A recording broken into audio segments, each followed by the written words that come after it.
Muy bien, queridos, estamos leyendo el libro de Habacuc, estudiando el libro de Habacuc toda esta semana. Vamos ahora al capítulo 2, versículos 12 al 14. Ahí está el texto para el mensaje de esta noche. Dice: «Ay de ti que edificas la ciudad con sangre y que la fundas sobre la iniquidad. ¿Acaso no lo ha determinado el Señor de los ejércitos? Los pueblos trabajan para el fuego y las naciones se fatigarán en vano. Y porque así como el mar rebosa de agua, también la tierra rebosará con el conocimiento de la gloria de Dios». ¿Qué mensaje puede haber aquí para ti y para mí? Vamos a hacer un repaso de lo que dijimos en las dos noches anteriores. El libro de Habacuc está lleno de preguntas. Aliás, es la respuesta a una pregunta que el profeta le hace a Dios. Y ya dijimos que el profeta es símbolo de la humanidad, símbolo del ser humano, símbolo del cristiano, símbolo del miembro de iglesia que parece no entender lo que está pasando. Es símbolo de ti, de mí. La pregunta de Habacuc es nuestra pregunta, porque todos nosotros en algún momento de la vida nos hemos preguntado: Dios mío, ¿qué pasa? Dios mío, ¿por qué? ¿Por qué sucede esto? ¿Cuál era la inquietud de Habacuc? Señor, ¿por qué los malos prosperan? ¿Por qué los ricos son cada vez más ricos, los pobres cada vez más pobres? ¿Por qué los que están en tu iglesia sufren cuando si están en tu iglesia, si te aman, si guardan el sábado, si cumplen todo el ritual, deberían estar bien? Pero al contrario, los malos, los del norte vienen ahora a destruirnos? Señor, ¿por qué? Dinos por qué. Y Dios no le responde, sino que lo lleva en visión a contemplar la situación espiritual del pueblo. Y en el tema de anoche vimos que ese pueblo espiritualmente parecía bueno, parecía bien, cumplía todo, guardaba todo, el sábado estaba en la iglesia cantando, alabando a Dios, ofrecían los sacrificios, todo al pie de la letra, pero durante la semana, una vez que salía del templo, no vivían lo que habían hablado, lo que habían enseñado en la iglesia, sino que vivían como cualquier persona que no conociera la palabra de Dios. Y Habacuc entiende que el problema del pueblo es que está en la iglesia, pero está lejos de Dios. Por eso dije anoche, querido, es lindo estar en la iglesia. Si no has tomado tu decisión de bautizarte todavía, hazlo. Yo estoy orando estas noches para que tú te decidas, para que tú le entregues la vida al corazón y el corazón a Dios, para que camines con Él, para que te bautices y seas un buen miembro de iglesia, un buen líder. Tal vez te transformes en un predicador del evangelio. ¡Qué cosa maravillosa podría ser eso! Pero más preocupado que en aceptar teoría únicamente, debes pedirle a Dios que te dé un nuevo corazón, una nueva mente, un corazón nuevo, transformado, que extraiga de ti el egoísmo, el orgullo, y que te coloque el carácter de Jesucristo, porque solo entonces el evangelio tiene valor, cuando deja de ser teoría y se torna vida práctica. Entonces, esta noche vamos a analizar 4 aspectos del texto. El primer aspecto es el problema de la injusticia. Dice el profeta: «Ay de ti que edificas la ciudad con sangre y que la fundas sobre la iniquidad». Ay de ti que edificas la ciudad con sangre y que la fundas sobre la iniquidad. Y no está hablando solo de la persona que no conoce a Dios, está hablando de los que no conocen a Dios y también de los que conocen a Dios y están en la iglesia y cumplen todo el ritual de la iglesia. Entre ellos habían personas que edificaban la ciudad con sangre y que fundaban la ciudad con iniquidad. ¿Qué quiere decir eso? Con injusticia. Aquí se está hablando del patrón que ejerce su poder subyugador sobre el empleado, del patrón injusto, del jefe injusto, del gerente injusto, del padre injusto, la madre injusta, del profesor injusto, porque todos nosotros de alguna manera somos líderes, queridos, en el área espiritual, en el área profesional, en la iglesia, en el vecindario. De repente eres presidente del comité de vecinos del barrio, en el mundo político. Todos de alguna manera ejercemos influencia, y la inquietud de Habacuc, lo que él contempla al observar la conducta, el comportamiento de la iglesia y de la gente de sus tiempos, es la siguiente: gente que le da mucha importancia a la religiosidad, al cumplimiento de los detalles. Vamos a guardar esto, vamos a observar esto, vamos a hacer esto, no puedes hacer esto, no puedes hacer aquello. Mucha importancia a esas cosas, pero no le da importancia a los valores interiores del cristianismo. Oh, querido, es importante ir a la iglesia. Es importante ser miembro de iglesia. Es importante cumplir con todo lo que la iglesia nos enseña. Es importante la doctrina, es importante aceptar la doctrina, porque la doctrina es el plan de Dios para tu vida. Es el camino que Dios te presenta para que tú te camines en él y seas feliz. Todo eso es importante, pero, escucha, pero no es más importante que la vida interior. El grande maestro religioso, líder hindú, llamado Mahatma Gandhi, estudió toda la doctrina cristiana, y un día después de estudiar todo, concluyó: la doctrina es maravillosa. Yo me volvería cristiano si no fuese por causa de los cristianos. ¡Qué cosa terrible! Esta es una bofetada contra nosotros los que nos llamamos cristianos. La doctrina es maravillosa, la teoría es perfecta, pero la realidad de la vida no está de acuerdo con la teoría. Por eso, querido, mi oración y mi llamado toda esta semana para ti es: no le entregues solamente la mente, quiere decir, no absorbas solamente el conocimiento teórico. Yo sé que tú has venido estudiando la Biblia hace muchos días, semanas, tal vez meses, y quién sabe, esta noche yo esté predicando a alguien que ya viene estudiando la palabra de Dios hace años. Y tú también te deleitas con el aspecto teórico del mensaje de Dios. Te gusta estudiar la Biblia, y te gusta hasta ir de vez en cuando a la iglesia y escuchar la palabra de Dios. Cuando hay un musical especial, cuando hay un programa especial, estás en la iglesia y hasta apoyas a veces con tus diezmos, con tus ofrendas, pero todavía no has decidido entregarte al Señor Jesucristo. No has dado el paso del bautismo. Quiere decir, es importante la teoría, pero mi interés, mi preocupación, el sentimiento que invade mi corazón no es solamente que te hagas miembro de iglesia. Yo soy miembro de iglesia, soy bautizado, y yo te estoy invitando a que te unas al pueblo de Dios, porque Dios tiene su pueblo en esta tierra. Pero no basta eso. Lo primero que tienes que hacer es pedirle a Dios que transforme tu vida. Que el deshonesto deje de ser deshonesto y se vuelva un hombre honesto. Que el hombre infiel deje de ser infiel y se vuelva un hombre fiel.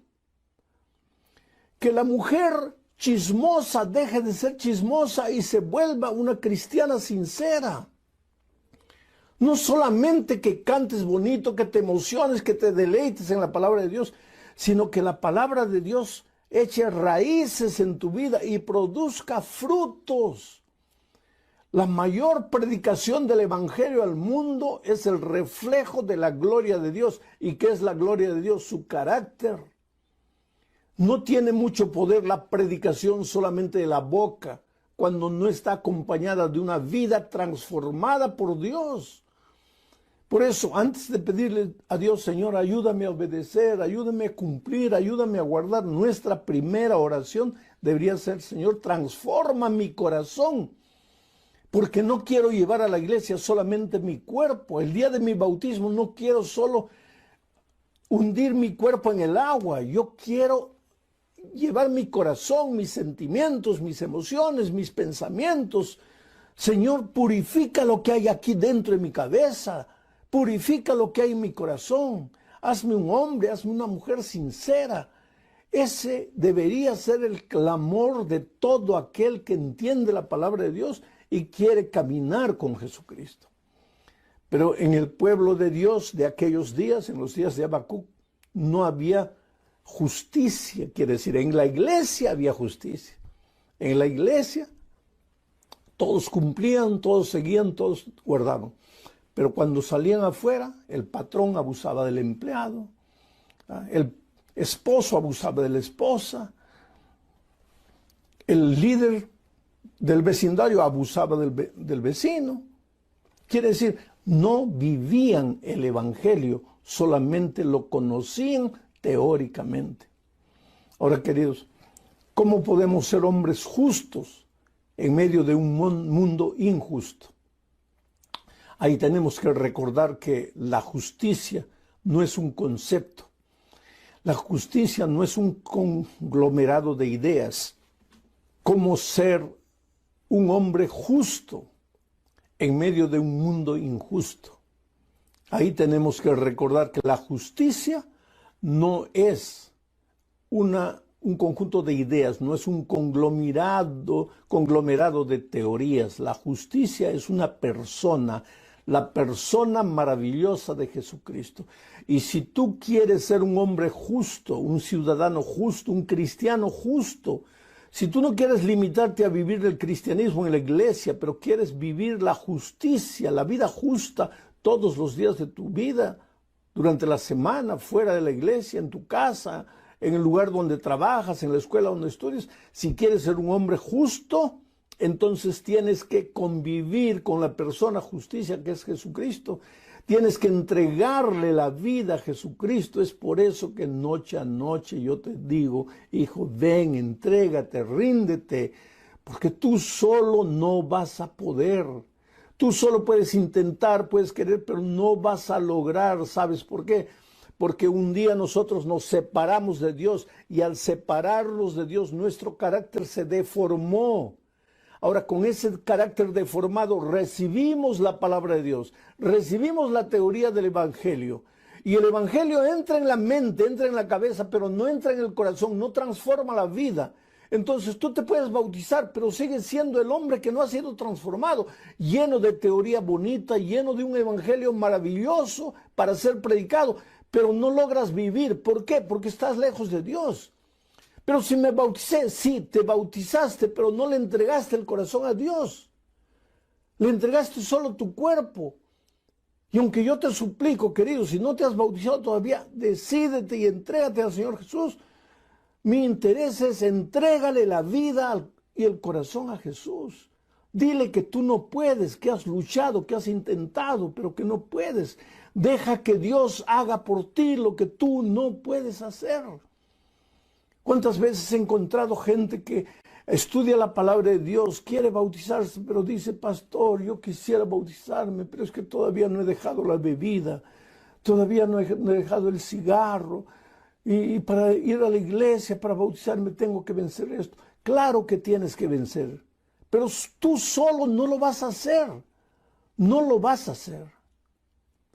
Sabes, yo estaba un día en Santa Cruz de la Sierra, era un final de campaña evangelística, íbamos a bautizar esa tarde, era más o menos 6 de la tarde, ya estaba oscureciendo, y yo salí para tomar aire, estaba haciendo mucho calor. Santa Cruz es uno de los lugares calurosos de Bolivia, estábamos en pleno verano, y cuando salgo al frente, veo a un hombre que estaba fumando en la esquina, y al verme apagó el cigarro inmediatamente.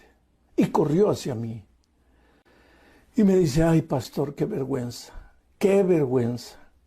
porque yo soy uno de los candidatos que se va a bautizar.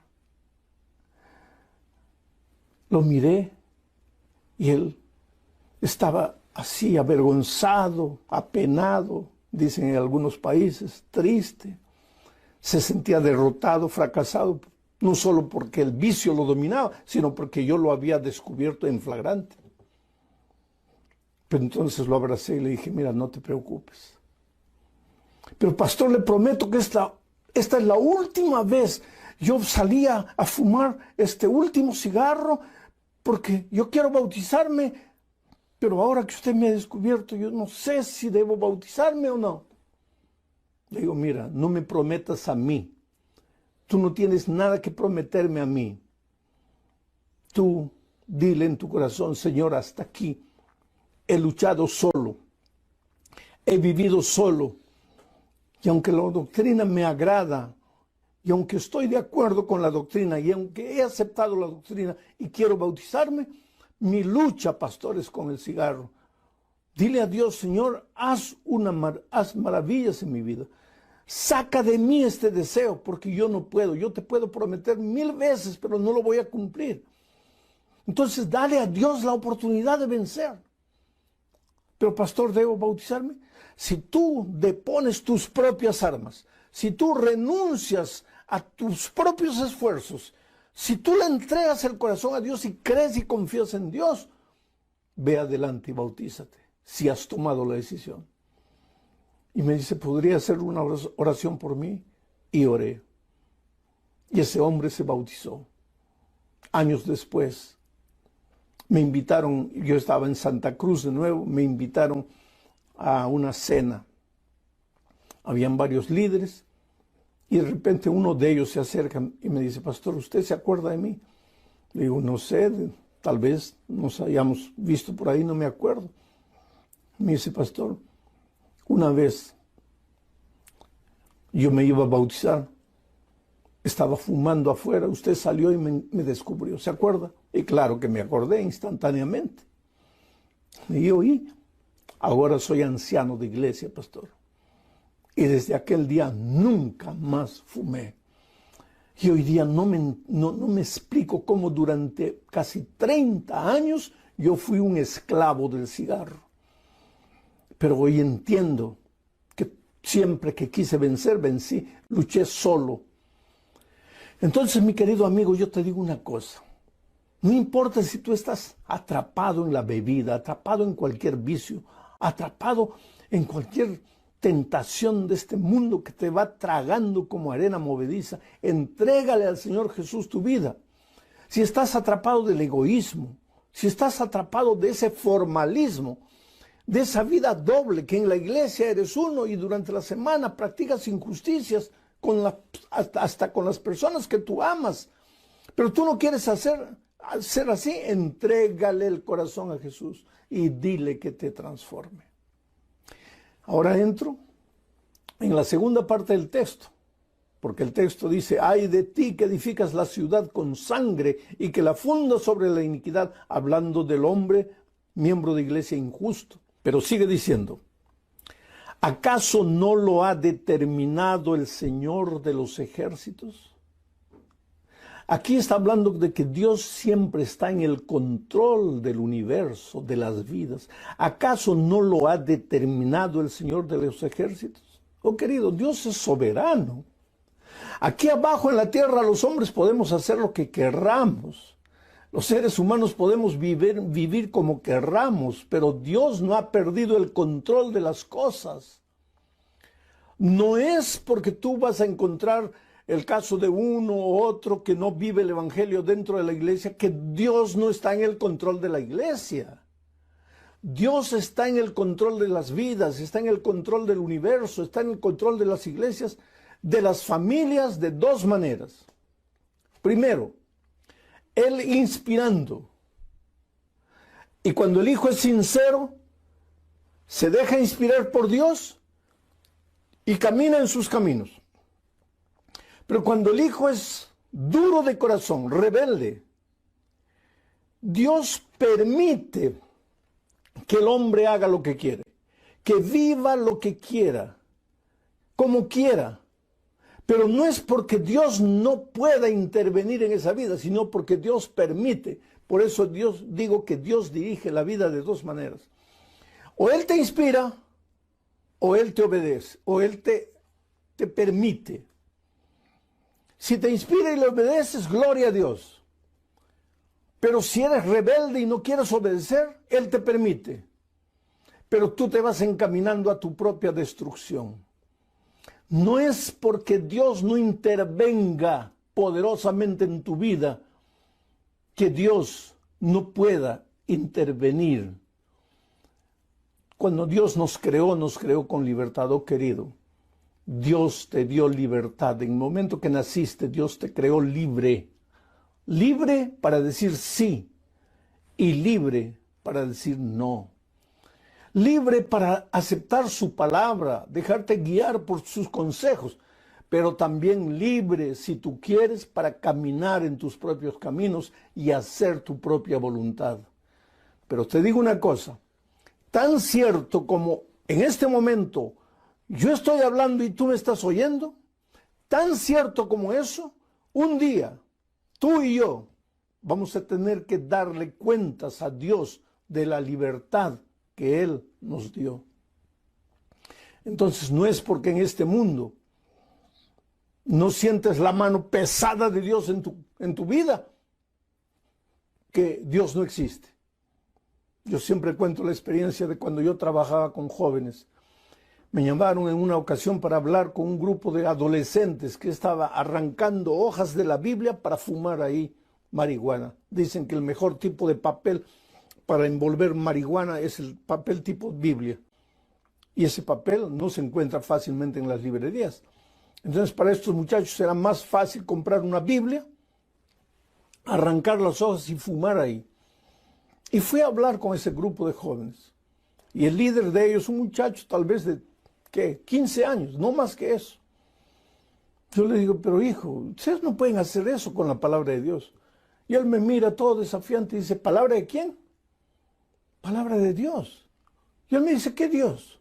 Dios no existe, existirá para ti, no para mí. Déjame tranquilo, yo soy libre. ¿Qué te metes en mi vida?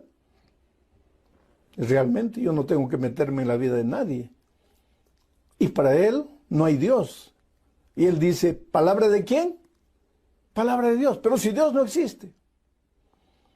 Y comenzó a hablar improperios de Dios. Y querido, yo soy un ser humano. Yo no soy Dios. Yo también soy un pobre pecador que cada día quiere reflejar el carácter de Dios, cada día busca a Dios diciéndole, Señor, haz por mí lo que yo no puedo hacer por mí mismo.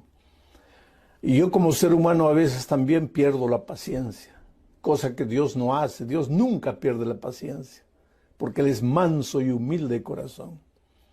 Pero yo a veces me pongo nervioso.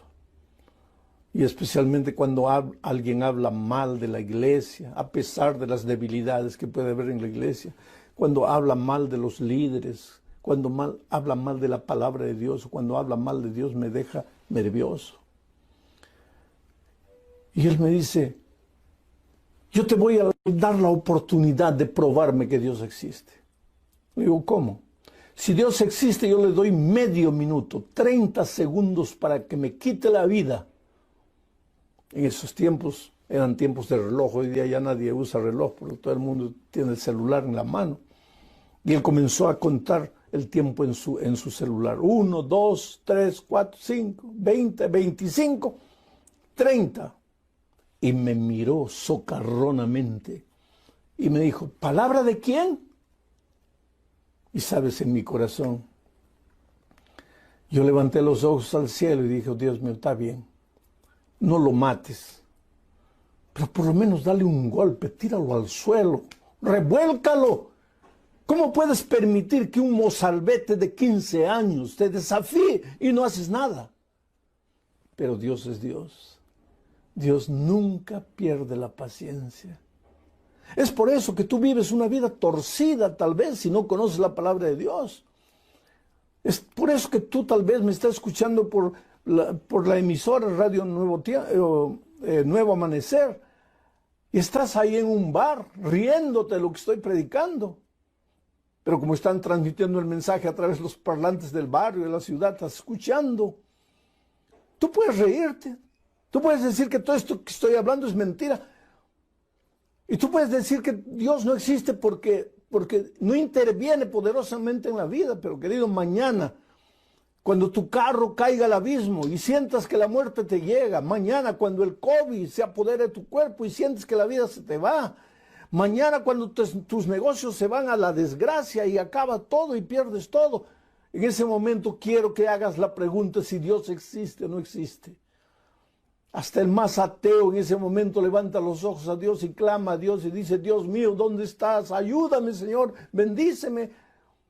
Eso es lo que sucedió cuando yo tenía 20 años, estaba comenzando la Copa Mundial, el Campeonato Mundial de Fútbol en México 70, cuando hubo un terremoto terrible que mató casi 100,000 personas en mi país. Yo tenía un vecino ateo que se reía, se burlaba de mí. Que esa tontería de Dios. Y cuando vino el terremoto terrible, yo salí de la casa y cuando llego a la calle, ¿a quién lo veo arrodillado, clamando por la misericordia de Dios? A mi vecino ateo. Porque así somos los seres humanos. Claro, cuando hay salud, cuando hay vida, cuando todo va bien, pues ¿para qué Dios? ¿Dónde está Dios? ¿Quién es Dios? Pero cuando la tierra te tiembla debajo de tus pies, cuando tus fuerzas humanas se van, cuando el médico te dice que para tu cáncer ya no hay solución, ¿a dónde vas? ¿En quién confías? Tú puedes intentar los caminos oscuros de los pactos con los demonios, el espiritismo, la brujería, la hechicería, pero cuando la tierra tiembla debajo de tus pies, solo Dios puede solucionar tu vida. Solo Dios te puede traer auxilio. Por eso Dios está en el control de la vida, en el control del universo, en el control de las personas, pero de las personas solo si le dejamos asumir el control. Por eso Habacuc pregunta: ¿acaso no lo ha determinado el Señor de los ejércitos? Aunque escojas el bien, es porque Dios te permite. Porque Dios, aunque escojas el bien o el mal, es porque Dios te ha dado libertad y Dios te permite. Llego al fin de mi mensaje hoy hablando de la fugacidad de las cosas cuando Dios no está presente en la vida. Dice el texto: los pueblos trabajarán para el fuego y las naciones se fatigarán en vano. Si tú no llevas a serio las cosas divinas, si tú no le entregas el corazón a Dios, si tú no permites que Dios tome posesión de tu ser entero, de tu familia, yo te digo una cosa: todo lo que trabajas no te alcanzará. Todo el dinero que consigas se te irá de las manos, porque los seres humanos trabajarán para el fuego y las naciones se fatigarán en vano. Hay gente que dice: pastor, ¿por qué? A mí nada me va bien, me levanto de mañana, vuelvo en la noche, trabajo. El otro día alguien me decía: pastor, si de algo me pueden acusar a mí, no es de ociosidad. Yo soy una persona que trabaja, que lucha, que se esfuerza, pero nada me va bien. ¿Por qué? Porque estás trabajando para el fuego y porque te fatigas en vano. ¿Y por qué? Porque Dios no está en el control de tu vida. Si ya has probado de todo, si ya has tocado todas las puertas, ¿por qué no le entregas el corazón a Dios? ¿Por qué no te rindes a Él? Eso es lo que sucedió con José Miguel Carrión, un dominicano que vive en Juan Ramón de Palenque. No conozco ese lugar. Algún día que vaya a Dominicana quisiera llegar a Juan Ramón de Palenque. Allí nació José Miguel Carrión, un pobre borracho que andaba en la calle, la esposa sufriendo, borracho corriendo atrás de toda mujer que veía, la pobre esposa sufriendo. No era esposa porque no estaban casados, era su conviviente. Y ella en su corazón clamaba: Dios mío, un día podrías hacer un milagro en la vida de José Miguel. Cuando las cosas te parecen imposibles, cuando todo te parece perdido, vuelve los ojos a Dios y clama a Dios. Y sabes que José Miguel un día se encontró con un miembro de la iglesia adventista que le habló de Jesús. Oh, benditos hermanos, benditos cristianos, que cuando se encuentran con alguien, en primer lugar no hablan de doctrina, sino que hablan de Jesús. La doctrina viene después, pero solo Jesús cambia el corazón. Y José Miguel fue conociendo a Jesús poco a poco y comenzó a estudiar la doctrina y descubrió las maravillosas verdades de la palabra de Dios. Y descubrió que Dios tiene una iglesia en esta tierra y se bautizó.